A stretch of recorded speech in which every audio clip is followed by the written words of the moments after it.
तो आज का टॉपिक कौन सा है हमारा? Modern trends in political science. ठीक है, अब मॉडर्न ट्रेंड्स जब हम पढ़ रहे हैं, ट्रेंड को हमने कल डिस्कस किया था। ट्रेंड क्या होता है? Dynamics, trends. ठीक है, हर एक जो स्पेसिफिक एरा होता है उसमें हर जब पॉलिटिक्स है, इकोनॉमिक्स है, ठीक है, उसको स्टडी करने के डिफरेंट पर्सपेक्टिव्स होते हैं, एस्पेक्ट्स होते हैं। ठीक है, एक थॉट होती है। उस वक्त अगर हम देखें कन्वेंशनल, अगर हम इस पे आए आपके कन्वेंशनल ट्रेंड्स जो थे पॉलिटिकल साइंस के,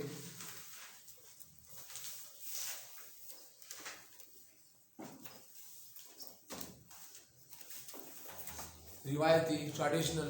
ठीक है, तो इसमें क्या था, हम पॉलिटिकल साइंस को कैसे स्टडी करते थे, किन चीजों पर स्पेसिफाई किया हुआ था हमने? कोई तो बताए। पॉलिटिकल साइंस को जब स्टडी करते थे क्या करते थे यार? किसके ऊपर? हिस्टोरिकल पर्सपेक्टिव पे और legal, historical, philosophical, legal, in perspective में हम सिर्फ पॉलिटिकल साइंस को स्टडी करते थे। फिर एक और ट्रेंड आया, उन्होंने कहा कि सोशियोलॉजिकल पर्सपेक्टिव में इसको पढ़ना चाहिए कि सोसाइटी जब बनती है तो वही जो पॉलिटिकल अफेयर्स होते हैं वो आपके रन करते हैं। फिर ट्रेंड आया कि यार नहीं, इसके साथ साथ जो मॉडर्न ट्रेंड है, क्या कहते हैं वो, बता चुका हूँ ये मैं। मॉडर्न वाले क्या कहते हैं कि इंस्टीट्यूशंस को, ऑर्गेनाइजेशंस को, उनकी फॉर्मुलेशन को, उनके स्ट्रक्चर को भी स्टडी किया जाना चाहिए। जब तक आप इन डेप्थ स्टडी नहीं करेंगे तब जाकर आप किसी अच्छे कंक्लूजन पर नहीं निकल सकते। समझे?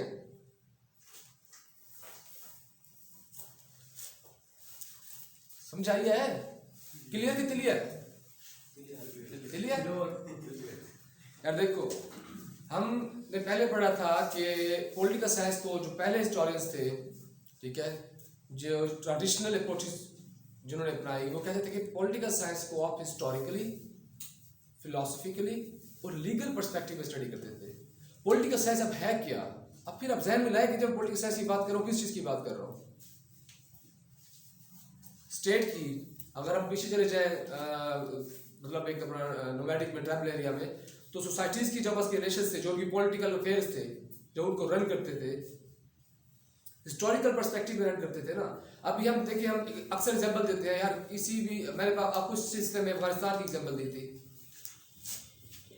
अब वहाँ की जो पॉलिटिकल अफेयर्स हैं, जब वार एंड टेरर शुरू हुई तो जो हमारे थिंकर्स हैं, ठीक है, जो तजिया निगार हैं, एनालिसिस हैं, वो क्या कहते थे कि अफगानिस्तान में जो ये अमेरिका ने जंग स्टार्ट की है ये ख़त्म नहीं होगी, वो लड़ते रहेंगे, छोड़ेंगे नहीं। क्यों? हिस्टोरिकल पर्सपेक्टिव है उनका, हिस्टोरिकल बैकग्राउंड है कि वहाँ के रहने वाले। अब फिर इसमें एक और मेथड आ जाता है, साइकोलॉजिकल पर्सपेक्टिव आगे आ गया था फिर।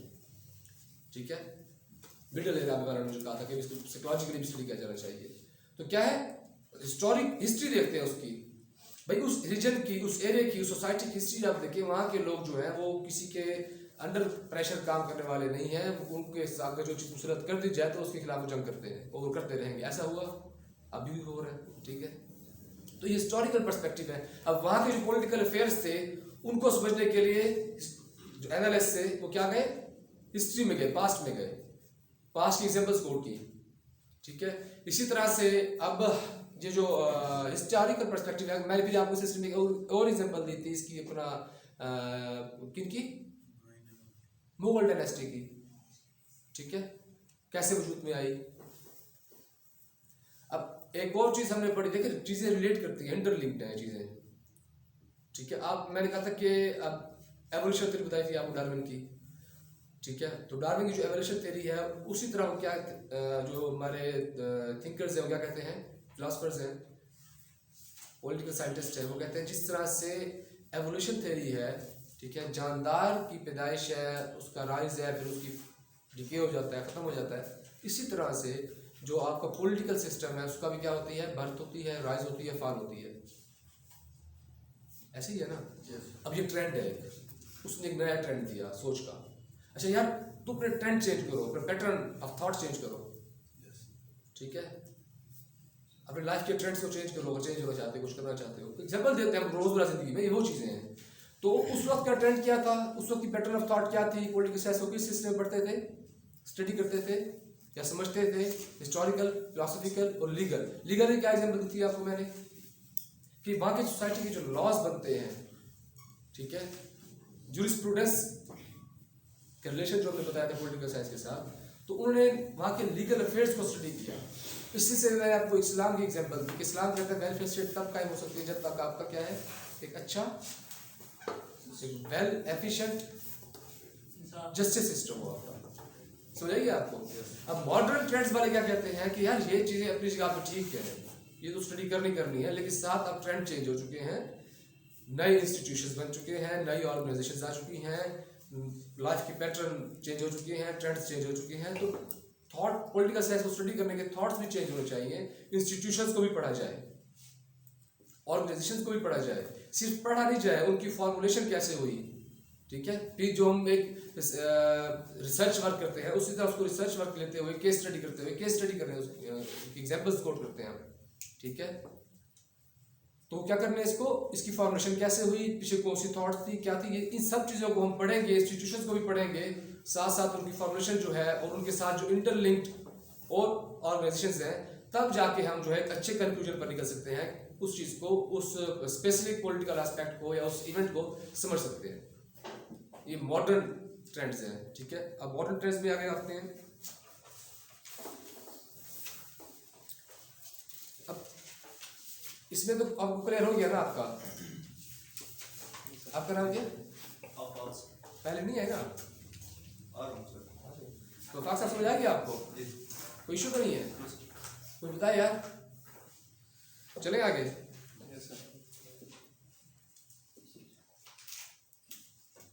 अच्छा, इसमें फिर उन्होंने आगे क्या किया हुआ, कंपैरिजन भी किया हुआ है ट्रेडिशनल को मॉडर्न के साथ, कि अगर उसी पर्सपेक्टिव में आप स्टडी करते रहेंगे, तो जितना मैंने आपको बताया कि आप एक अच्छे उसके ड्रॉबैक्स हैं कि आप अच्छी कंक्लूजन नहीं निकाल सकते, आप उस पॉलिटिकल अफेयर्स को, उस इवेंट को समझ नहीं सकते, ठीक है। उसकी जो कैटालाइटिक फैक्टर्स हैं उस इवेंट को रूनमा होने में, तो तब तक आप नहीं जा सकते जब तक आप मॉडर्न ट्रेंड्स को भी नहीं पढ़ेंगे। तो अब new areas of study and research,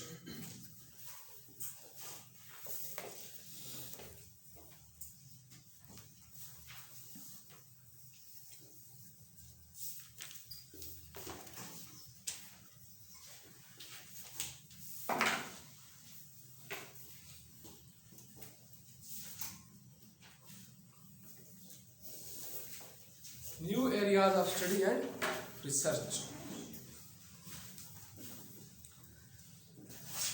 ये वही मॉडर्न ट्रेंड्स हैं। अब ये कौन सी चीज आ गई है। अब न्यू एरियाज क्या है, मॉडर्न ट्रेंड्स क्या है आपके, मैंने क्या बताया किसको पढ़ना है आपने, इंस्टीट्यूशंस को, ठीक है, वो बता चुका आपको। अब क्या फॉर्मुलेशन ऑफ पॉलिसी, जब आप पॉलिसी फॉर्मुलेट करते हैं, मैंने कुछ दूसरे सिलेक्शन में आपको बताया था कि पॉलिसी फॉर्मुलेशन क्या होती है। जब पाकिस्तान की फॉरेन पॉलिसी को आप देखें तो हम बना रहे होते हैं इंडिया के साथ, और जो अपना अमेरिका के साथ हमारी फॉरेन पॉलिसी कैसे होगी, तो हम पास्ट के इवेंट्स को देखते हैं। पास्ट के इवेंट्स में अमेरिकन का रिएक्शन क्या था, ठीक है, उन्होंने उन इवेंट्स को देखते हुए, एनालाइज करते हुए, प्रेजेंट में बैठे हुए हम क्या करते हैं, प्रेजेंट का जो सिनेरियो हमारे पास हमारे सामने है, जो इवेंट हमारे सामने है, उसको देखते हुए फिर हम पास जो है अपनी फ्यूचर की पॉलिसी कंडक्ट करते हैं, फॉर्मुलेट करते हैं, ठीक है। अब इसमें क्या है, लेकिन उस पॉलिसी फॉर्मुलेशन में फिर साथ साथ हम मॉडर्न ट्रेंड्स को भी अपनाते हैं, ठीक है। उसमें हम ये देखते हैं कि इसमें जो इंटरनेशनल इंस्टीट्यूशंस हैं उनका क्या किरदार है, आपके जो लोकल इंस्टीट्यूशंस हैं, नेशनल इंस्टीट्यूशंस हैं, उनका क्या किरदार होगा, वो क्या करेंगे, उनकी रिएक्शन क्या होगा, उनका किस हद तक इन्फ्लुएंस है पॉलिसी फॉर्मुलेशन में। फिर पॉपुलेशन को देखते हैं, ठीक है, आपकी जो पॉपुलेशन है, ठीक है। अब जिस तरह हम इसराइल के साथ हम फॉरेन रिलेशंस कायम नहीं करते, क्यों नहीं करते, हिस्टोरिकल बैकग्राउंड है, ठीक है, एक आइडियोलॉजी है, ठीक है, और साथ साथ क्या है अपना इस्लामिक पर्सपेक्टिव है, इस्लामिक व्यू है, इस्लामिक पर्सपेक्टिव में हम नहीं कर सकते उसको। और तीसरा कौन सा है, हमारी पॉपुलेशन जो है, इसका प्रेशर जो है, इस प्रेशर को देखते हुए हमारी हुकूमतें क्या है, नहीं कर सकती। उसके अलावा हुकूमतों के पास जो पीछे एक पॉलिसी स्केच की गई थी हिस्ट्री में, इसराइल को हम तस्लीम नहीं कर सकते, क्योंकि किस बेस पे, Islamic perspective, Islamic point of view में, तो उससे जो एक पीछे पॉलिसी चली आ रही थी उसको भी वो डिनाई नहीं कर सकते। और साथ साथ आज रिपब्लिक प्रेशर है, इसको देखते हुए हुकूमतें जो है, डिबेट्स तो होती हैं, कभी कभी देखा कुछ ऊषा छोड़ देता है ऐसे, ठीक है, वो चेक कर रहे होते हैं कि अब ट्रेंड क्या है, अब क्या ट्रेंड है आवाम में, मीडिया के थ्रू वो चेक करते हैं, ठीक है। प्रेशर ग्रुप्स होते हैं, उनके थ्रू चेक करते हैं। तो ये अब पॉलिसी फॉर्मेशन में क्या है, ये सारी चीज़ें आपकी अहमियत रखती हैं। पावर को हमने पढ़ा था, ठीक है। पावर को हासिल करने के लिए पॉलिटिकल पार्टीज क्यों बनती हैं, उनका ऑब्जेक्टिव क्या होता है, वेलफेयर होती है लोगों की वेलफेयर के लिए तब तक कैसे कर सकते हैं वो, जब तक वो पावर में ना आए। पावर में आएंगे, रूल करेंगे, कोई पॉलिसी बनाएंगे और डिसीजन मेकिंग की पावर्स उनके पास होंगी, उसको इम्प्लीमेंटेशन करने की पावर्स उनके पास होंगी, तो तब जाकर क्या करेंगी, तो बनेगा। Communication approach. अब फोर्थ पिलर ऑफ स्टेट मैंने बताया था आपको, कौन सा है, मीडिया। कम्युनिकेशन जो है ना एक बहुत ही अहम वाइटल फैक्टर है आपका, वाइटल रोल प्ले करता है आपकी पॉलिसी फॉर्मुलेशन में, ठीक है, और अवेयरनेस में, इंफॉर्मेशन में, नॉलेज में, ठीक है। आपको ये इन्फॉर्म करता है आपके राइट्स के बारे में।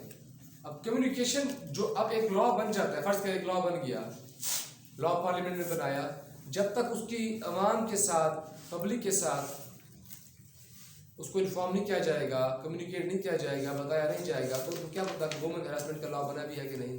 अभी एक लॉ बना हुआ है कि पब्लिक प्लेस पे आप लोग क्या है स्मोकिंग नहीं कर सकते, लॉ बन गया इसका। यस सर, तो एहतियात कीजिएगा, रिसेंटली बनाया, ठीक है। तो एहतियात कीजिएगा, ये ना कोई आपको उठा के ले जाए, ठीक है। तो अभी ये क्या है, अब उसकी कम्युनिकेशन किसके थ्रू हुई, मीडिया के थ्रू। इसी तरह पॉलिसी जो अब ये जो लॉ बना है इसकी हमें बताया गया, अवेयरनेस दी मीडिया के थ्रू। जो पॉलिसी फॉर्मुलेशन होती है वो भी मीडिया के थ्रू होती है, कम्युनिकेशन होती है। मीडिया क्या है, अवाम के जो ख्यालात हैं हुक्मरानों तक पहुंचा रहा होता है, और हुक्मरानों में जो पावर सेक्टर्स हैं हमारे, ठीक है, जहाँ पे पॉलिसीज मेकिंग होती है, वहाँ की जो बात चल रहा होता है वो अवाम तक पहुंचाती है, ठीक है। ये कम्युनिकेशन अप्रोच को कहते हैं कि इस चीज़ को, मीडिया को आप जो है इग्नोर नहीं कर सकते। इसका एक अहम रोल है आपकी पॉलिटिकल अफेयर्स में, जो आपकी पॉलिटिकल अफेयर्स को रन करता है। इनफैक्ट मीडिया को तो अब ये कहा जाता है कि ये मीडिया जो है पावर तो है, लेकिन ये आपकी पॉलिसी फॉर्मुलेशन में, फॉरेन पॉलिसी फॉर्मुलेशन में एक बहुत ही अहम किरदार अदा करता है, प्रेशर ग्रुप का किरदार अदा करता है। ये political behaviour, new areas of study को पढ़ते हैं ना, न्यू ट्रेंड्स हैं। अब जो मॉडर्न थिंकर्स हैं क्या कहते हैं कि पॉलिटिकल बिहेवियर भी देखा जाए उस रीजन का, जिस सोसाइटी को आप स्टडी कर रहे हैं उनका पॉलिटिकल बिहेवियर देखें, उनका पॉलिटिकल बिहेवियर है क्या। अब एक कंट्री है, वहाँ पे हम डेमोक्रेसी लेके आते हैं, डेमोक्रेसी। अब डेमोक्रेटिक वैल्यूज जो है वहाँ के लोगों में ही नहीं है, तो क्या डेमोक्रेसी प्रिवेल करेगी, फ्लरिश करेगी, नहीं कर सकती ना। एक माइंड सेट है, एक थॉट ही उनकी जो है अथॉरिटेटिव है, ठीक है।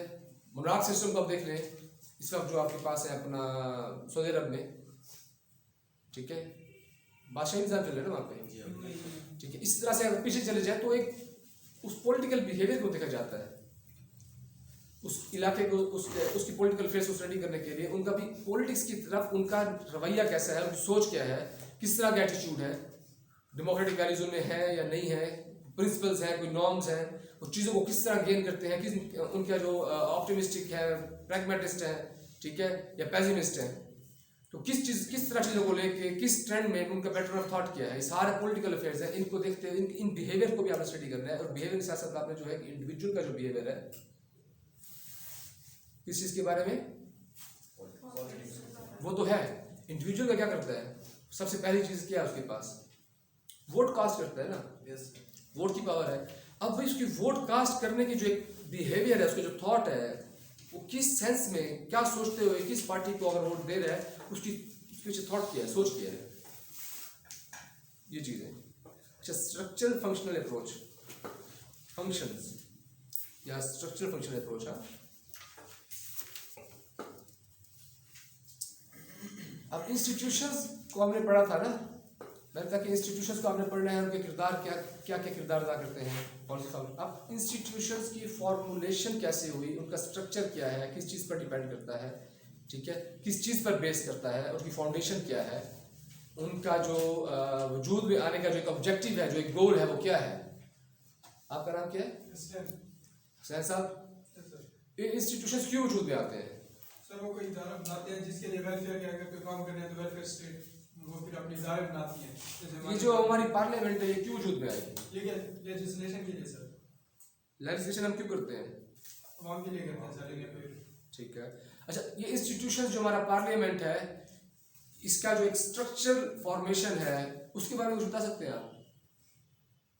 आवाम सिलेक्ट करती है सर इन्हें, पहले इलेक्ट करती है। आप में से कोई? जी, कॉमन सेंस की बात है। अभी आप देखिए, मैं आपसे कहता हूँ कि आपका एक इदारा है गाजी खान लॉ कॉलेज, इदारा है ना एक, यस सर। इसकी आप जो एक स्ट्रक्चर है वो क्या है, क्या बताएंगे आप? यार देखो, अभी आप जो पढ़ रहे हो ना ये चीजें आपको आगे सीएसएस में काम आएंगी, कंपटीशन एग्जाम्स में काम आएंगी। उसमें क्या होता है, आपने ऐसे लिखना होता है ना, ऐसे को फिर आपने आउटलाइंस लिखनी होती है। आउटलाइंस जो आपकी आ रही होती है ना वो ऑर्डरली आप लिखते हैं, ठीक है? तो उनमें कोहेजन होता है, वही से रब्त होता है, इंटरलिंक्ड होते हैं वो। अगर आप एक पैराग्राफ खत्म हो रहा है वही पैराग्राफ अगले पैराग्राफ से लिंक कर रहा होता है, बता रहा होता है उसको, मजीद इलैबोरेट कर रहा होता है, लेकिन नए तरीके से। अब इसमें क्या है, आपका जो गाजी खान लॉ कॉलेज है इसका स्ट्रक्चर क्या है? इसके वजूद नहीं देखे ना, मैं ये नहीं कह रहा कि गाजी खान लॉ कॉलेज क्यों बना, इसके ऑब्जेक्टिव या इसकी पर्पस के बारे में नहीं पूछा। तब आप कहें यार ये जो है ना हमें एक एजुकेशन देने के लिए, लॉ की एजुकेशन देने के लिए बना, लोगों की इंफॉर्मेशन के लिए कि लॉ की एजुकेशन, इसका मकसद पर्पस क्या है कि लोगों को लॉ की एजुकेशन दे सके, उनको वेल इक्विप्ड कर सके इन लीगल अफेयर्स, ठीक है? अब मैं कह रहा हूँ कि स्ट्रक्चर क्या है? स्ट्रक्चर क्या? एक घर बनाते हो आप, घर बनाते हो ना, क्या करते हो उसका? पहले फिर एग्जैक्टली फाउंडेशन बनाती है ना उसकी। फाउंडेशन के बाद क्या होता है? आपका जो ग्रे स्ट्रक्चर जिसको हम बोलते हैं, ग्रे स्ट्रक्चर, वो आपका खड़ा होता है, वो आपके घर का स्ट्रक्चर है। अब कहाँ से स्टार्ट किया आपने?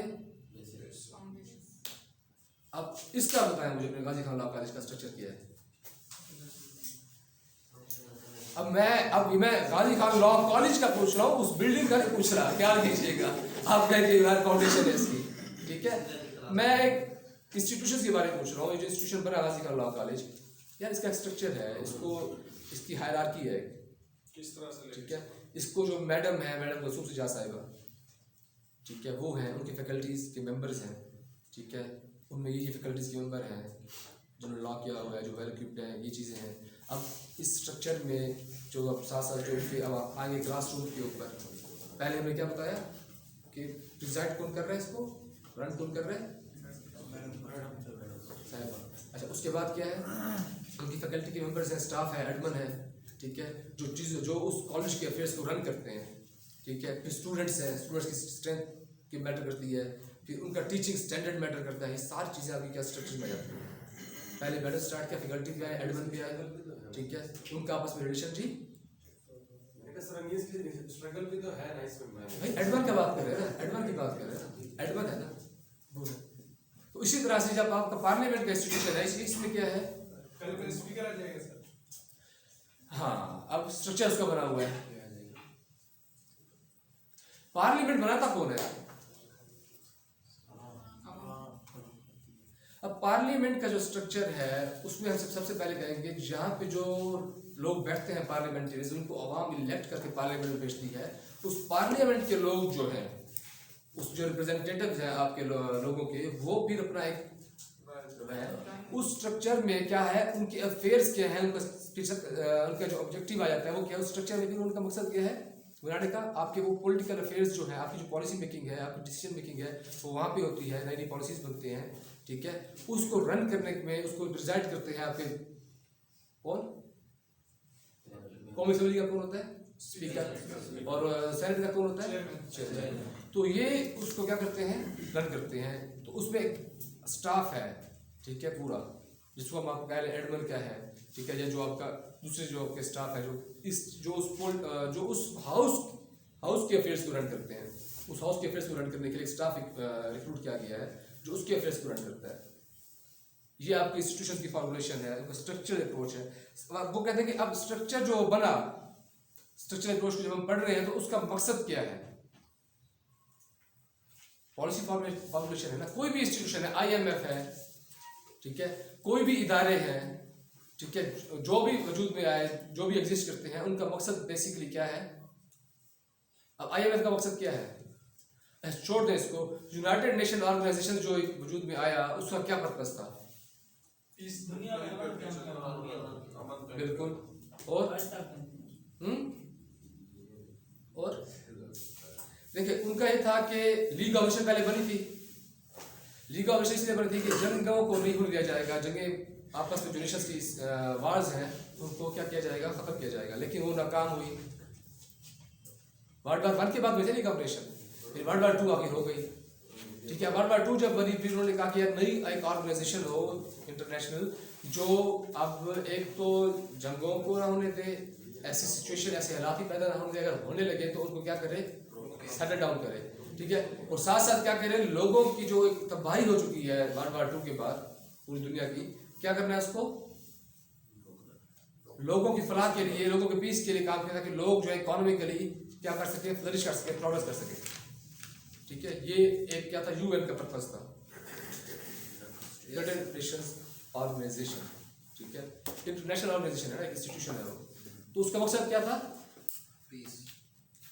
पीस, वेलफेयर ऑफ पीपल, ठीक है, लोगों की फलाह के लिए काम करना। अब उसका स्ट्रक्चर अगर हम देखें, स्ट्रक्चर क्या है उसका, जनरल सेक्रेटरी होता है उसका, ठीक है। उसके स्ट्रक्चर में जो सबसे पहली चीज़ है UN के, एक तो उसके जो है जनरल कौंसिल है, ठीक है, उसमें क्या होती है, सलामती कौंसिल। उसके कितने मेंबर है, उसके तो बहुत कम है।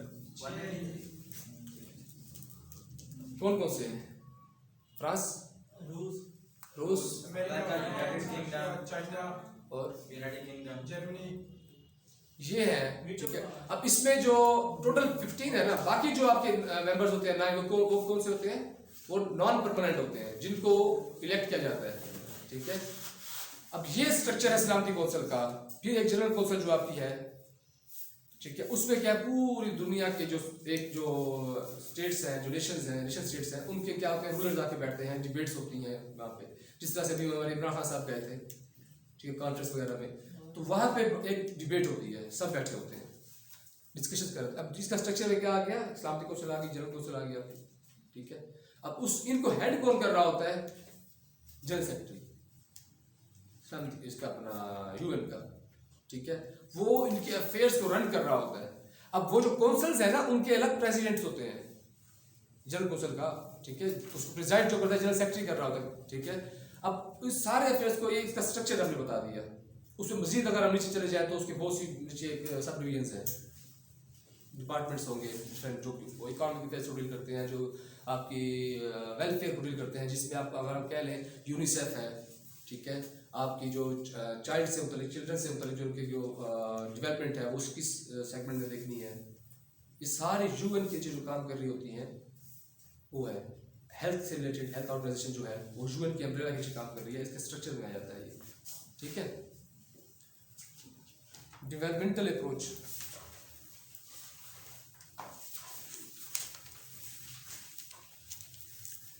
डेवलपमेंट से क्या मुराद है,